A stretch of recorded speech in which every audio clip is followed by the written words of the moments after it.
There was table pounding, some literal, from a few of my colleagues. They repeated discredited claims about Judge Jackson's record. They impugned her motives and questioned her candor. One all but called her a liar.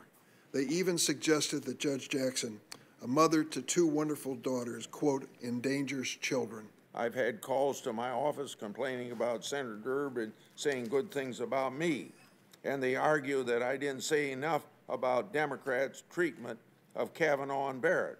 And then I have Democrats who are saying I was too mean to the nominee. This choice of Judge Jackson was really embraced by the most radical people in the Democratic movement, to the exclusion of everybody else. When the Supreme Court blatantly engages in policymaking, it takes away the power of the people to decide for themselves. But I'll tell you what, if Judge Jackson is confirmed, her record demonstrates that it is 100% certain she will vote to overturn the death penalty, and that repeatedly she will vote to overturn strict sentences on violent criminals, to release violent criminals from jail, to overturn strict punishments on sex offenders.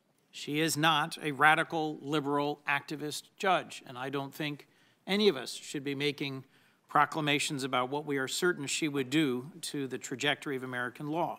Judge Jackson habitually sympathizes with criminals over victims. The U.S. Department of Justice, who prosecutes these cases, stated that the guidelines for child pornography offenses do not accurately reflect the current landscape of child pornography conduct. Judge Jackson is a mainstream judge. She has issued decisions and sentences similar to other judges across this nation, regardless of which political party nominated that judge to the bench. Judge Jackson's view is that we should treat everyone more leniently because more and more people are committing worse and worse child sex offenses. I'd say exactly the opposite is what we should be doing. How could they create these caricatures? How could they create these exaggerations? How could they disrespect a person like her who's done everything right in her life and in her journey? How? How qualified do you have to be? This hearing has revealed the extent of her personal hidden agenda, which explains why she is the favorite pick of some of the radical left dark money groups. Chair Durbin, the votes are 11 yeas, 11 nays. It's a tie vote. The committee has recorded a tie vote on Judge Jackson's nomination to be the Associate Justice of the Supreme Court of the United States.